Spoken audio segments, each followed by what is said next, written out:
guys. Ako'y magluluto ng aking lunch.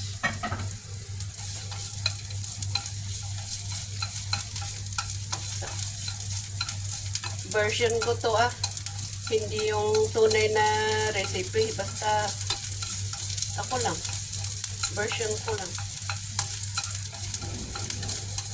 Nilagay kong mantika, konti lang, konti lang, 1 teaspoon, kulang pa atang 1 teaspoon.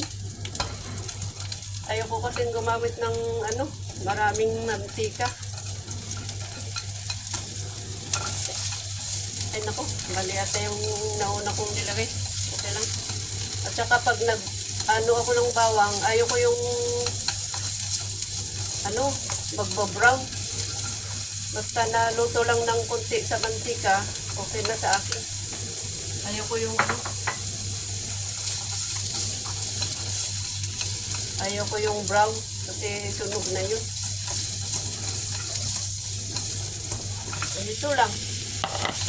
Yung mga tira-tira ng yung tira namin na manok noong yung isang araw palata, hindi kinakain. Di ako nang kakain, pero hindi ko naman kakainin lahat kasi umiiwas din ako sa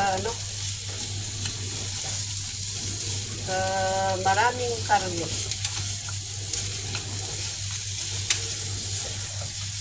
Itong manok luto na. Kaya ayaw kong ilagay doon kasi mamaya ko na. Baka ma-overcook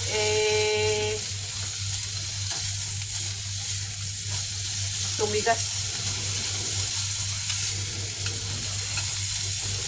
Ay, my own version of cooking. Ay, naku. At saka hindi ko nalalagyan dito ng asin kasi ako lang naman kakain. Yung manok kasi may may natural na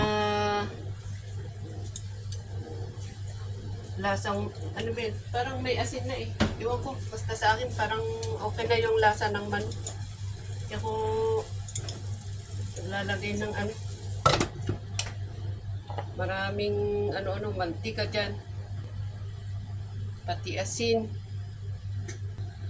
Sa mga ibang amo, yung itong sayote at saka itong carrots at saka yung manok, ginagamit nila sa soup, pero sa akin ulam.